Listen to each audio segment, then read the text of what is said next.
안녕하세요. 신약에서 통독 길라잡이 7강 네 번째 강의입니다. 아시는 것처럼 신약에서 통독은 모두 12번에 걸쳐서 진행이 되고 12주에 걸쳐서 강의를 하게 되는데, 오늘 하는 강의는 7번째 예루살렘과 이방인 교회 강의를 분할해서 5개로 하게 되죠. 오늘은 그 가운데 네 번째 베드로와 이방인 선교에 대한 부분을 다루도록 하겠습니다. 사도행전에서 중요한 축이 바울의 생애가 되겠죠.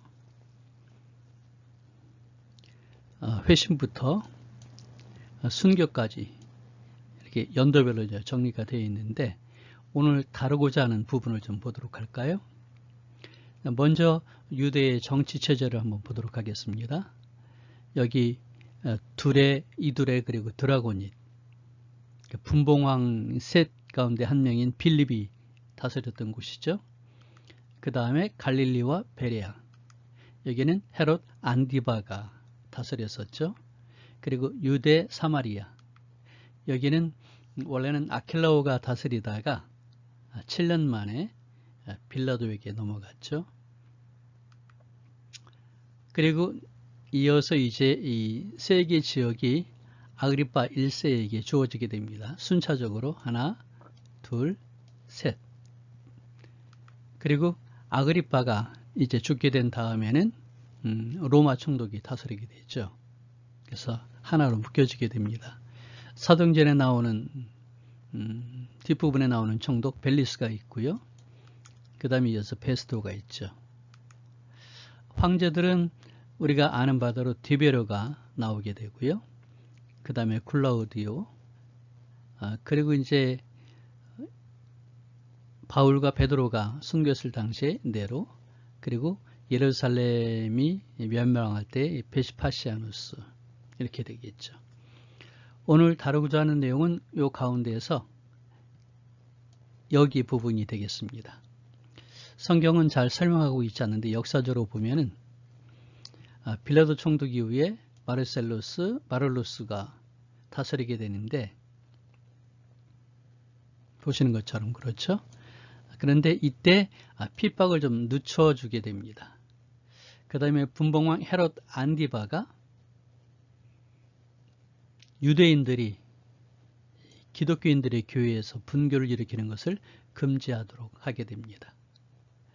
그리고 당시의 대제사장이었던 데오빌러가 비교적 온화한 성품이었어요.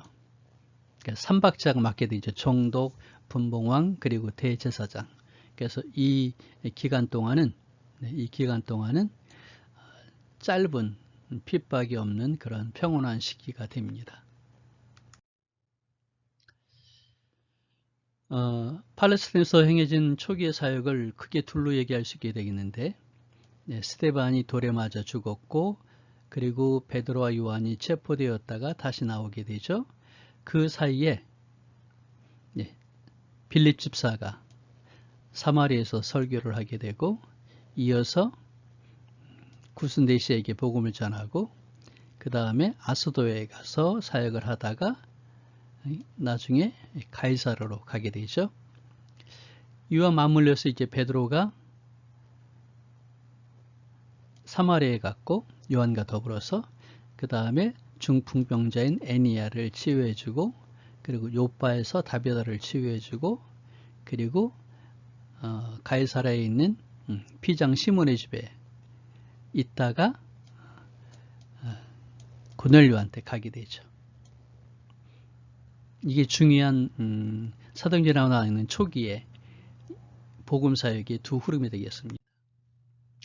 자, 그러면 본격적으로 베드로 사역을 우리가 살펴보게 됐는데, 아까 말씀드린 것처럼 베드로가 이러한 사역을 하게 되죠. 근데 여기서 중요한 것은 고넬료의 가정에 베드로가 갈 때 사실은 가이사랴에는 빌립이 있었거든요. 왜 빌립을 하나님이 사용하지 않으시고 베드로를 통해서 사역을 했었을까? 우리가 생각해 볼 수 있게 되겠죠. 베드로가 사방으로 두루 다니다가 루다에 있는 애냐라고 하는 사람을 만났습니다. 그리고 중풍병으로 침상에 누워있는 지 8배가 되는데 예수님의 이름으로 낫게 하죠. 그랬더니 루다와 샤론에 있는 사람들이 다 그를 보고 주께로 돌아왔다고 합니다. 이렇게 초대교회 복음사역은 이적과 더불어 더 넓게 퍼져나가는 것을 우리가 볼 수가 있죠. 그래서 사론이라는 것은 이 사론 평야를 얘기합니다.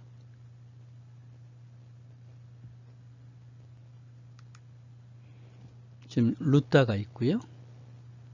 그리고 루다와 더불어서 이 근처에 다 알려졌다. 그런 얘기가 되겠죠. 자, 루다는 오늘의 룻이라고 하는 곳인데 예루살렘에서 한 40km 떨어진 곳. 그리고 요바로부터는 17에서 18km 떨어진 곳입니다. 애냐는 칭찬받는 자라는 이름을 갖고 있었는데 이게 애니아가 헬라어거든요. 그래서 아마 헬라인인데 예수를 믿은 그런 성도가 아닐까라고 생각을 하게 됩니다. 요바에 다비다라는 여제자가 있으니 그 이름을 번역하면 도르가라 선행과 구제하는 일이 심히 많았더니 여기가 이제 요바가 되죠. 요바. 요바는 아름다움이라는 뜻을 갖고 있는데 두로 남쪽, 그러니까 위쪽에서는 페니키아의 두로가 있고요. 예루살렘으로부터는 약 56km 지중해 연안에 있는 것이죠. 뭐 구약에도 나옵니다. 예루살렘의 관문으로 단지파의 도시로서 또 솔로몬이 성전을 지을 때 레바논에서 재료들을 건축 재료들을 가지고 와서 예루살렘으로 옮겼었죠. 그 다음에 요나 때문에 한번 나왔죠. 하나님의 명령을 거부하고 다시스행 배를 탔던 것이 바로 요바입니다. 그래서 구약시대 제1항구였었는데 신약시대 오면서 헤롯 대왕 때 가이사라가 위에 만들어지면서 요바가 역사의 뒤안길로 가게 되죠. 요바에 다비다라는 여제자가 있으니 그 이름을 번역하면 도로가라. 베드로가 이제 다비다를 죽은 다비다를 살리는 것이 사도행전 9장에 나오게 되는데 베드로가 다비다를 살리죠. 번역하면 도로가라고 그러는데요. 이 다비다라고 하는 이름이 히브리어입니다. 그리고 도로가라 하는 것은 헬라어가 되죠. 아마 이렇게 나온 걸로 봐서는 다비다가 요바에서 잘 알려진 여자였을 것이다. 그리고 선행과 구제하는 일에 앞장섰던 사람이었던 걸로 봐서는 부자였을 것이다. 그리고 과부였을 것이다. 이렇게 생각해 볼 수 있습니다. 베드로가 요바에 여러 날 있어 시몬이라는 무도장이의 집에 머무니라. 개혁 성경에서는 피장이라고 그랬고 우리 개정개혁에서는 무도장이로 바꿨죠. 네, 여기 피장 시몬의 집이 있고요. 여기가 베드로 스도원입니다. 피장 시몬의 집에 가면 이런 문에 글씨가 있는데 시몬의 집 그랬고 시몬은 누구냐면 테너, 무드장이, 피장이라는 것이죠. 이것은 영어가 아니고 독일어입니다. 데어 게르베 해서 무드장이를 말하죠. 똑같은 얘기입니다. 여기하고 똑같은 얘기죠. 왜 영어를 쓰고 독일을 썼는지 모르겠어요. 독일의 성도들이 많이 찾아갔는지 모르죠.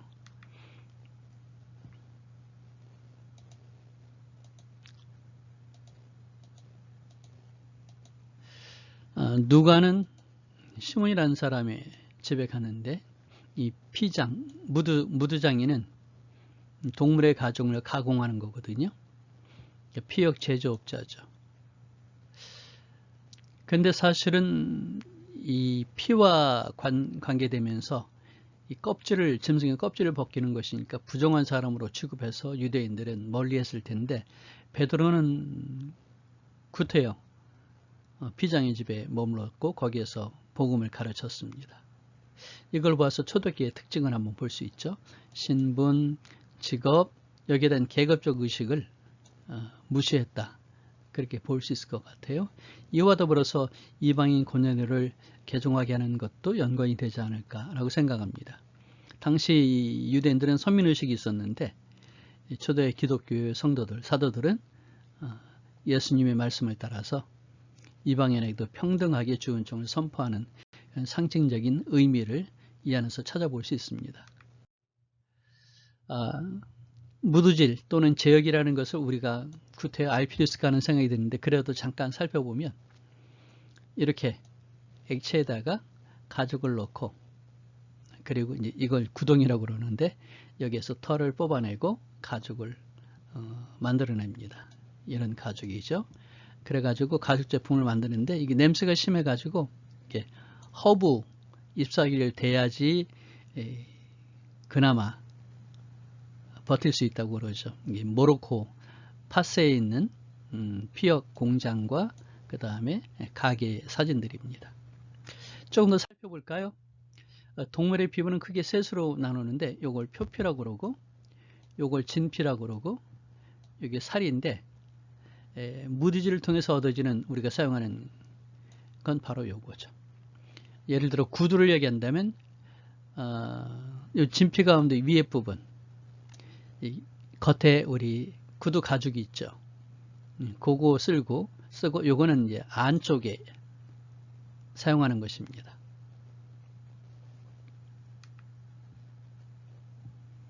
순서를 보면은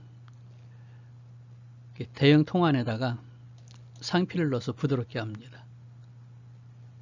이때 이제 소금을 넣기도 하고 그런다는 거죠. 그 다음에 두 번째, 여기에서 이제 제거가 되는 거죠.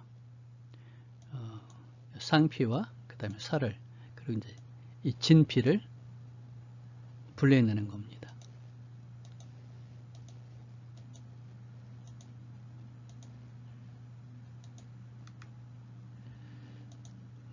그리고 이게 이제 무두질이 될 수 있는 것인데,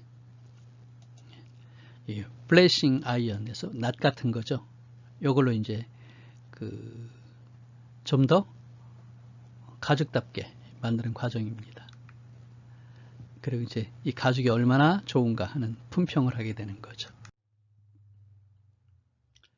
이 과정을 보면 석회 용해를 통해서 생피를 부드럽게 한다고 하는 거죠.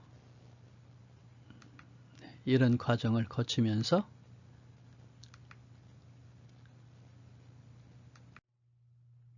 이런 과정을 통해서 이제 가죽을 얻게 되는데, 시몬이 이런 일을 했다는 것이죠. 여기가 이제 집입니다. 옥상으로 올라가는, 바울이 기도했던 옥상으로 올라가는 계단이 되겠고요. 여기 우물이 있습니다. 기도하는 가운데 이제 부정한 음식, 부정한 식물들을 하나님 보여주시죠. 육지동물, 그 다음에 바다 생물, 그 다음에 새들에 대한 것에 대해서 얘기하고 있는데, 이 자세한 내용들은 우리가 구약에서 따로 레위기에서 공부하도록 하고요. 여기서는 이런 것이 있었구나 하는 정도로 알고 가시면 좋을 것 같습니다. 일단 유대인들은 부정한 것은 먹지 않는 것이 기본적인 그 믿음의 바탕이었습니다. 커셔라고 얘기하죠. 그래서 사도행전에 이제 계속해서 되어지고 있는 얘기인데, 유대인이냐 아니냐, 하나님을 따르는 사람이 아니냐를 구분할 때 세 가지를 요구합니다. 그 한 가지가 안식일 준수, 그 다음에 할례, 그리고 음식물. 그러니까 사실은 베드로가 기도할 때 나타났던 이 부정한 음식을 거부하지 않는 것은 상당히 어려운 일이죠. 가이사랴에 고넬료라는 사람이 있으니 이달리아 부대라는 군대의 백부장이라. 이제 예루살렘 요바가 있고 여기 베드로가 있었죠. 그 가이사랴에는 누가 있습니까? 고넬료가 있었죠. 하나님께서 이 두 사람을 연결시켜 주시는데 이건 아주 중요한 일이죠. 백부장입니다. 네, 백부장을 이야기할 때 경건과 구제라는 얘기를 하게 되는데, 경건하는 것은 수직적인 하나님과의 관계고, 구제의 것은 수평적인 이웃과의 관계를 얘기하는데 여기에 칭찬받을 정도면 정말 귀한 거죠. 네. 신앙과 삶이 아름다운 조화를 이루는 그런 특별한 사람이었는데 베드로가 이 말할 때 성령이 말씀 듣는 모든 사람에게 내려오시니 베드로와 함께한 온 할례 받은 신자들이 이방인들에게도 성령 부어주심으로 말미암아 놀랐다. 네. 최초로 이방인에게 성령이 임하시는 것을 얘기해주고 있는 그 놀라운 사건이 되는 것이죠. 당시 유대인들은 군대를 조직할 때 군단을 얘기하면 약 6,000명이 속해 있는 군단이 됩니다. 당시 로마에는 한 28개 정도 있었다고 얘기를 합니다. 근데 거기에 600명씩 10개로 나누게 됩니다. 그래서 6,000명이 되죠. 그리고 100명으로 나누게 되는데 그때 100명을 지휘하는 지휘관이 바로 백부장이죠. 오늘날은 숫자로 얘기하면 중대장인데 사실은 그렇지 않습니다. 더 특별했던 것이죠. 징기스칸도 그렇고 몽골 군체제에서 모든 그 군사 행동의 핵심이 백부장이었다고 얘기를 합니다. 그러니까 좋은 백부장은 군대 그 전략에 전투에 아주 중요한 핵심 멤버였다는 것인데 이렇게 복무한 경험이 한 15년은 돼야 백부장이 될 수 있다는 얘기죠. 그러니까 실전 경험이 아주 풍부한 로마에서 매주 중요한 핵심 인사다 하는 것이죠. 그리고 당시 유대인들에게 유대 지방에 있었던 이 백부장은 로마인이기보다는 이방인 가운데에서 백부장을 세웠다고 했기 때문에 아마 이 고넬료는 로마 사람이기보다는 유대인 또는 유대인과 유대 문화와 근접해 있는 하나님을 경외하는 사람이었다. 그렇게 얘기할 수 있을 것 같습니다. 여기서 우리가 한번 짚고 넘어갈 것은 왜 하나님이 고넬료에게 성령세를 허락하실 때 빌립이 아니라 베드로를 사용하셨는가 하는 것이죠.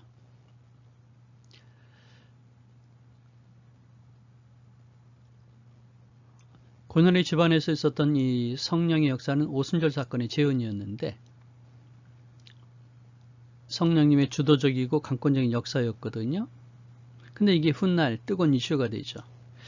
그런즉 하나님이 우리가 주 예수 그리스도를 믿을 때 주신 것과 같은 선물을 너에게도 주셨으니 내가 누구에게 하나님을 능히 맡겠느냐 하면서 예루살렘에서 사도들과 더불어 이 일이 한번 문제가 됐었어요. 그때 만약 빌립이었다고 한다면 이 논쟁에서 어려움을 겪었을 것입니다. 근데 바로 베드로였기 때문에 그 논쟁에서 베드로가 이렇게 담대히 말할 수 있었죠. 그 다음 사도행전 15장에 나와 있는 예루살렘 공의회가 있는데 그때도 또 한번 얘기합니다. 이 야고보는 예루살렘 교회 수장이었죠. 예수님의 형제. 형제들아 내 말을 들으라. 하나님이 처음으로 이방인 중에서 자기 이름을 위할 백성을 취하시려고 그들을 돌보신 것을 시므온이 말하였으니 선지자들이 말씀이 이와 일치하도다. 여기 시므온은 시몬이고 베드로를 말하죠. 이게 선지자의 말씀과 같기 때문에 구약의 말씀과 같은 권위 있는 결정이 될 수 있다는 것이죠. 그래서 빌립이 아닌 가이사랴에 빌립이 있었고 하지만 요바에 있는 베드로를 불러다가 가이사랴에서 이 역사를 하신 것은 바로 이런 이유 때문이었다 하는 걸 생각하시면 좋겠습니다. 안디옥 교회가 탄생하게 되죠. 드디어 이제 예루살렘에서 핍박이 있었습니다. 그랬더니 어떻게 됐죠?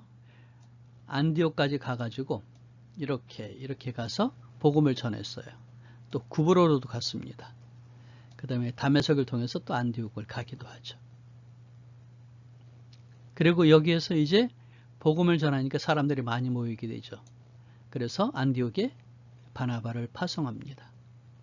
그리고 이 교회가 너무 규모가 커지니까 혼자서 지도할 수 없어서 아마도 그 사이에 교적했을지 모르겠는데 길리기아 다소에 사울이 있었는데 바울이죠. 사울이 있었는데 바나바가 친분이 있던 바나바가 왕래를 했었을지도 모르겠는데 여기 10년 동안 있었으니까요. 그 사울의 탁월한 지도력과 그 다음에 복음 사역을 알고 있었기 때문에 불렀죠. 그리고 같이 안디옥 교회에서 사역을 하게 됩니다. 베니게, 구브로, 안디옥까지 헬라파 유대인들이 이제 갔었고요. 그리고 이 안디옥은 로마, 알렉산드리아 다음 세 번째로 큰 그런 도시였습니다. 여기에서 드디어 그리스도인이라는 이름을 받게 됐죠. 여기에 바나바를 파견했고 이후에 바울이 동역하게 됩니다. 왜? 주의 손이 그들과 함께 하심에 수많은 사람이 믿고 주께로 돌아왔기 때문에 그런 일을 했다는 것이죠. 안디옥에 대한 의미가 아주 중요합니다. 그러니까 제국의 3대 도시 중에 하나였다는 것도 있겠고, 물론 이제 예루살렘에서 가장 가까운 곳이기도 했고요. 여기에서 상업도시로서 문화 교류가 빈번한 것도 있지만 여러 민족이 혼합되어 있었고요. 여기에 또 신비한 종교들이 많이 있었어요. 그러니까 새로운 종교에 대해서 조금 더 덜 배타적일 수도 있었다는 것이죠. 예루살렘 교회 지도자들이 방문을 하게 됩니다. 그때의 선지자들이 예루살렘에서 안디옥에 이르니 예루살렘 교회에 갔는데, 왜냐하면 이제 목요일에서 예루살렘 교회, 그리고 이방인 교회의 모태로서의 안디옥 교회 중요한 축이잖아요. 그러니까 사절단이 간 것 같아요. 근데 이때 아가보가 하필이면은 예언을 합니다. 그랬더니 어떡합니까? 예루살렘에 기근이 있을 거라고 얘기하니까 안디옥 교회가 가만히 있을 수는 없잖아요. 그래서 헌금을 했습니다. 이때가 언제냐면 글라우디오 때라고 그러는데, 글라우디오는 41년에서 54년 동안 통치했었거든요. 부조를 보내기로 작정을 했습니다.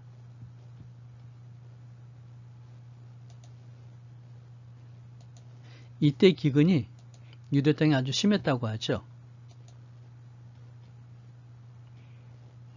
파도스, 알렉산더가 총동이었는데, 이때 아디아베네 왕국의 황태자, 아니 황태후, 그 다음에 그 아들도 그렇고요.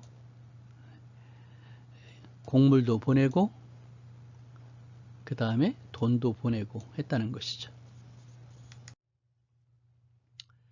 이제 안디옥 교회 지도자들이 예루살렘을 방문합니다. 어떻게? 물질을 가지고 한 것이죠.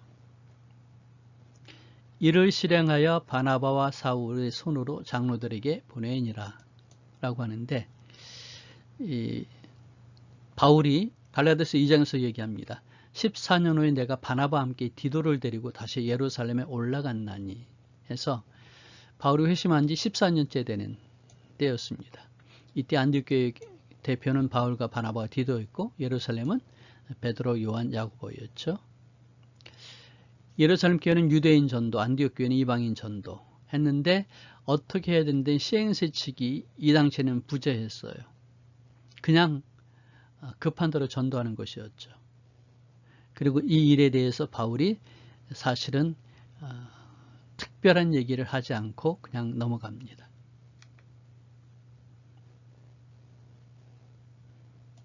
자신이 복음을 제시했을 때 아무런 조건도 붙이지 않았다고 기록을 하고 있습니다. 조건 없이 복음을 증거하게 했다 하는 것이죠. 할례, 의묘 이런 조치가 없었다는 거예요. 만약에 있었으면 바울의 이방인 전도 사역에 어려움이 많이 있을 수 있었겠죠. 의도적으로 이때 디도를 데려갔어요. 헬라인 디도를.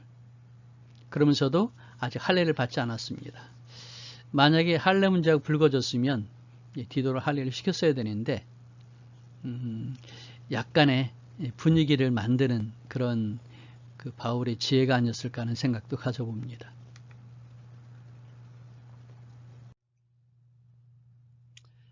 아그리빠 얘기가 나오게 되죠. 12장에 중요한 인물이 되는데, 아그리빠, 헤롯 아그리빠. 아그리파 영토가 점점 커져요. 아까 보신 것처럼 3단계입니다. 37년에 아그리파에게 땅을 주죠.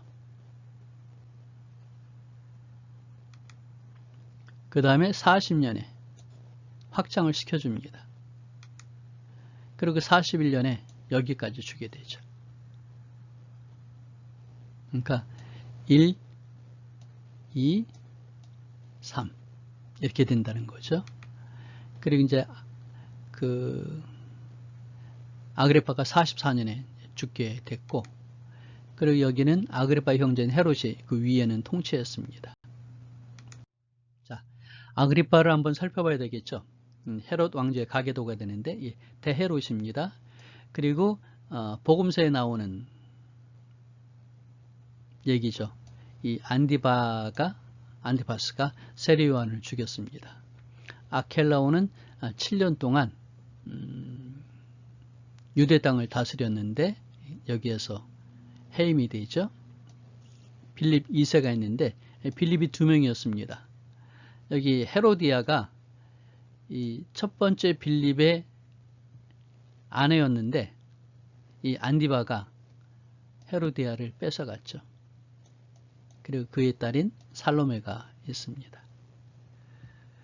그리고 이제 그 헤롯이 정말 사랑했던 유대인 공주 미리암의 아들들을 죽이죠. 죽이는데 이 아들 가운데 아리스토블루스가 낳은 아들이 아그리파 1세고 그리고 헤로디아입니다.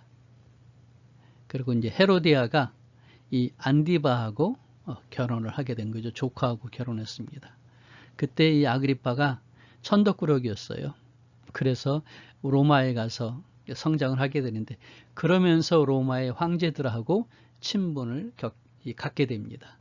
그리고 그 은혜를 입어가지고 4명의 4대에 걸친 이 황제들하고 관계가 있는데 하나씩 관계를 맺으면서 나중에는 유대 땅 전체를 다스리는 왕이 되기도 하죠. 이 헤롯 아그리파가 야고보를 살해하고 베드로를 수배하고 나중에 축맞아 죽었는데 이게 이제 오늘 공부하는 내용에 나오게 되는 것이고요. 그리고 아그리파의 딸이 둘이 있습니다. 베니게 그리고 두루실라. 두루실라는 총독 벨릭스의 아내였고요. 베니게는 당시에 아그리파 2세와 더불어서 바울을 신문할 때 나오게 되는데 이 베니게가 나중에 로마 황제가 됐던 티투스의 연인이 되었죠. 둘이 서로 사랑을 했는데 원로원이 결혼을 반대했습니다. 결국은 디도는 그래서 결혼하지 않고 그리고 경무에 일 중독에 그냥 매달렸던 것 같아요. 그래서 일찍 죽었죠. 자, 아그리파 1세가 어느 정도의 위치인지 이제 눈으로 확인하셨죠.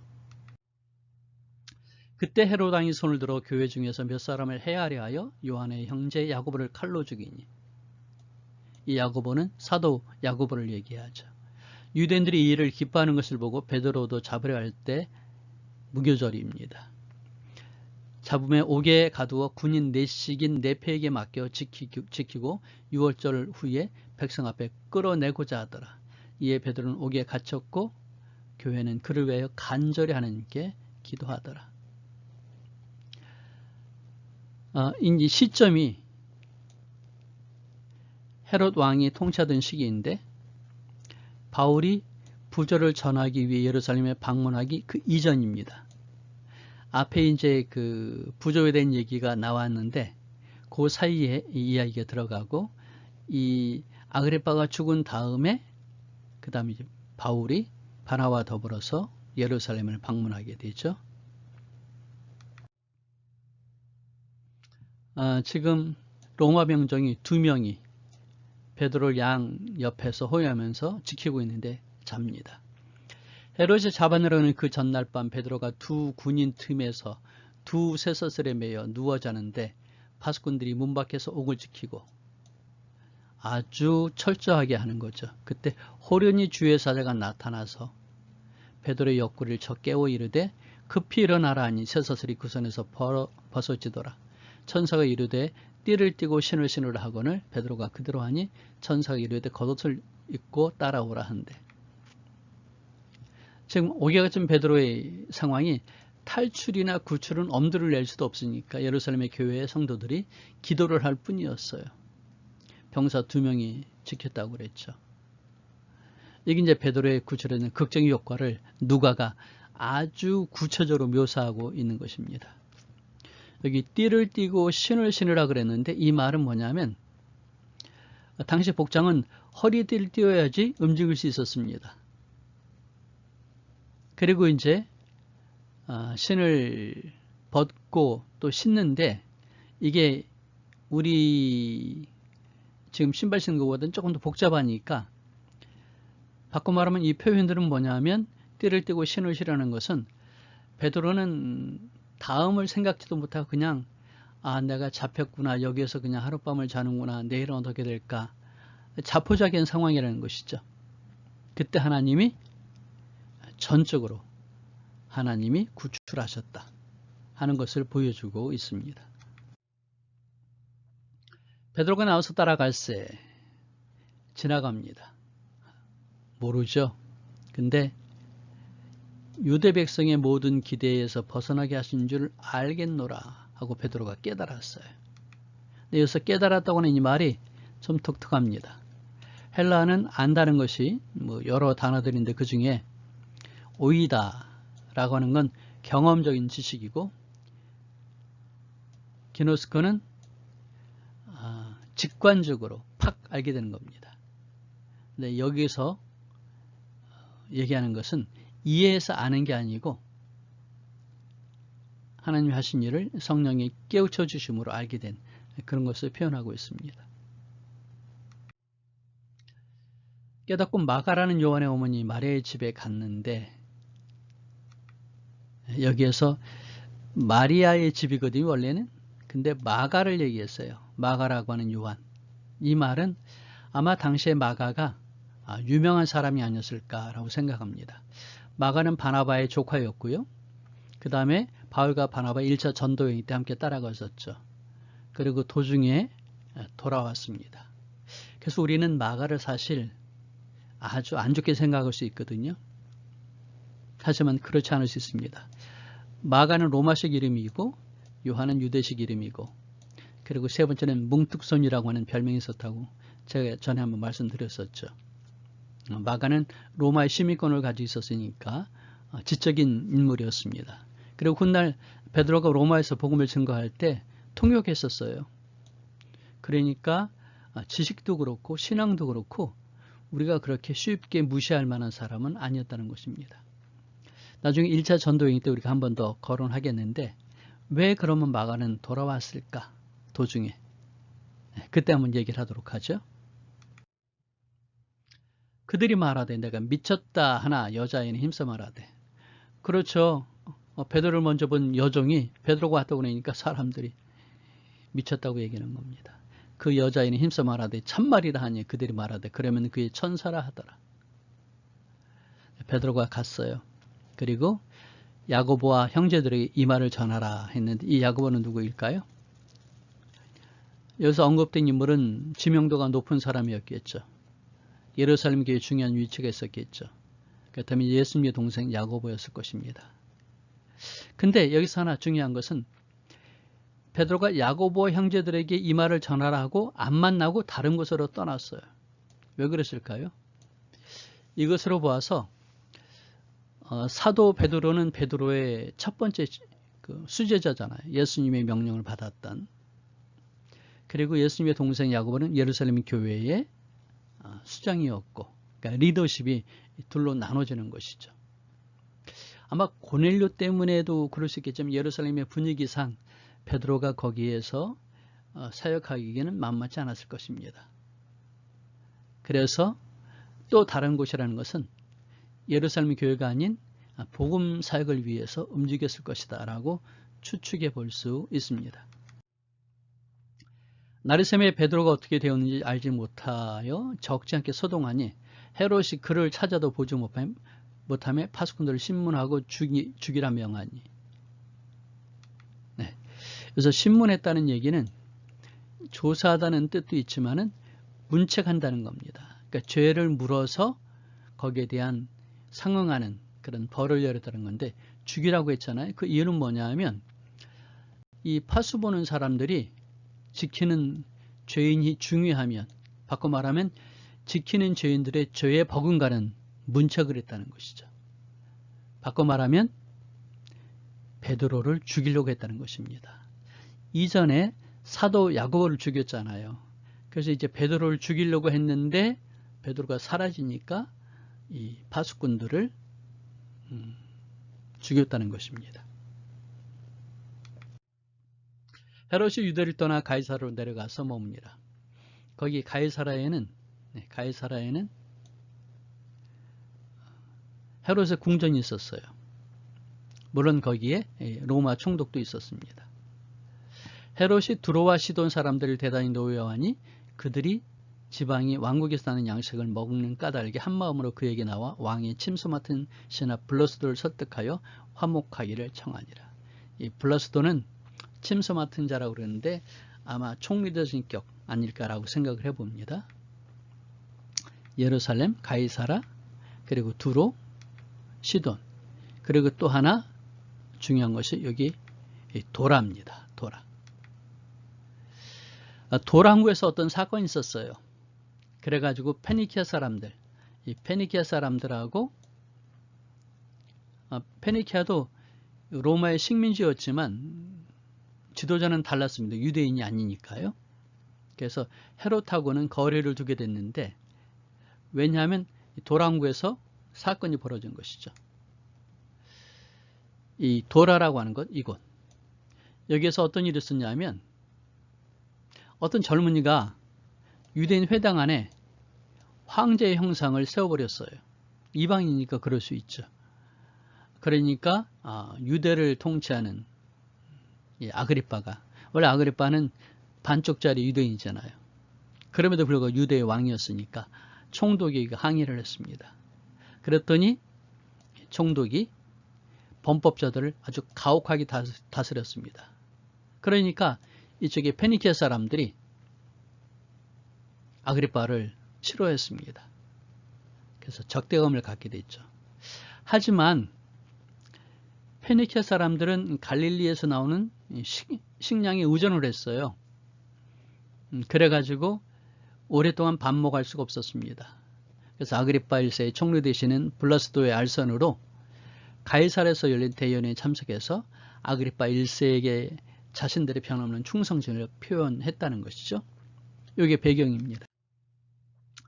헤롯은 나를 택하여 왕복을 입고 단상에 앉아 백성에게 연설하니 백성들이 크게 부르되 이것은 신의 소리요 사람의 소리가 아니라 하거늘 헤롯이 영광을 하나님께로 돌리지 아니하므로 주의 사자가 고치니 벌레에게 먹혀 죽으니라.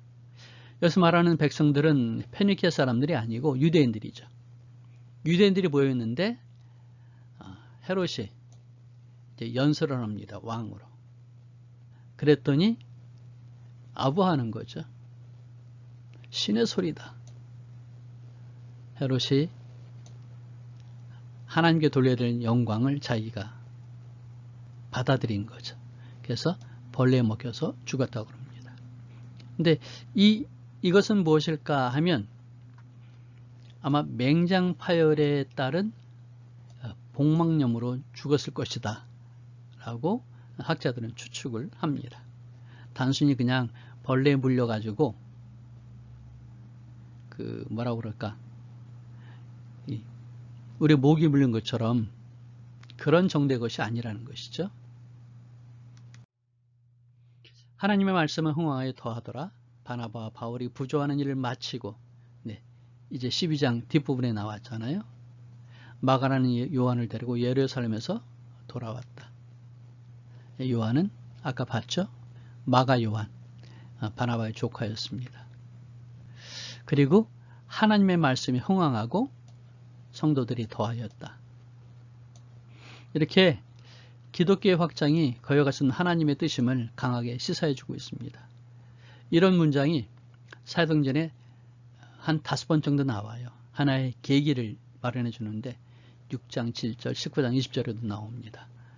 교회의 거침없는 성장을 사도행전에서 우리가 볼 수 있게 됩니다. 자, 어떻게 재미있으셨습니까? 아무래도 반복해서 공부하실 필요가 있어서 제가 단톡방에다 자료를 올려드리는데요. 강의의 PPT, 그 다음에 12장에 나오는 내용들을 구체적으로 볼 수 있는 그런 주석을 좀 보여드리고요. 그 다음에 백부장이 어떤 사람이 있는지, 그리고 아그리파 1세에 관련된 내용들을 어떤 책에서 잘 설명하고 있는데, 그 가운데 모세 아그리파 1세의 죽음과 관련된 그 부분을 제가 따로 정리해서 올립니다. 이 자료를 참고하시면 좋겠고요. 혹시 강의에 관련된 질문이 있으시면 저한테 전화 주시거나 이메일을 보내주시면 좋겠습니다. 그동안 몇몇 분들이 이 사역을 위해서 후원을 해주셔서 감사를 드립니다. 끝까지 강의를 들으시다 보면 참 괜찮다, 수고했다 생각을 하시는 마음이 드시면 후원해 주시면 고맙겠습니다. 저희 선교회는 그 후원을 통해서 운영이 되고 있는데 이 사역 자체가 그럴 수밖에 없잖아요. 그리고 다음 카페 청소년 교육선교회에서 자료를 계속 올리고 있습니다. 여기 아하에슬 통독 동영상이라는 타이틀에서는 동영상을 볼 수 있도록 해놓고요. 그 다음에 두 번째, 여기 통독 자료에는 계속해서 단톡방에 올렸던 그런 자료들을 올리고 있습니다. 다운받아서 공부하시면 좋겠고요. 이어서 자료실이라고 하는 그곳에 보면 선교의 도서를 이렇게 올리고 있습니다. PDF로. 다 이거 이전엔 판매했던 거거든요. 10,000원, 12,000원, 20,000원 그런 자료들이니까 다운받아서 보시면 좋겠고요. 그 다음에 교육과 관련된 논문들을 올려놓고 있습니다. 다운받아서 보시면 교회 교육에 큰 도움이 되시리라 생각을 합니다. 석사, 박사학위 논문들이거든요. 네, 지금까지 함께 해주셔서 감사드리고요. 우린 다음 시간에 또 만나도록 하겠습니다. 다음에는 이 초대교회 서신으로 소개되었던 야고보서의 이야기를 간략하게 한번 다뤄보도록 하겠습니다. 네, 수고하셨어요. 샬롬.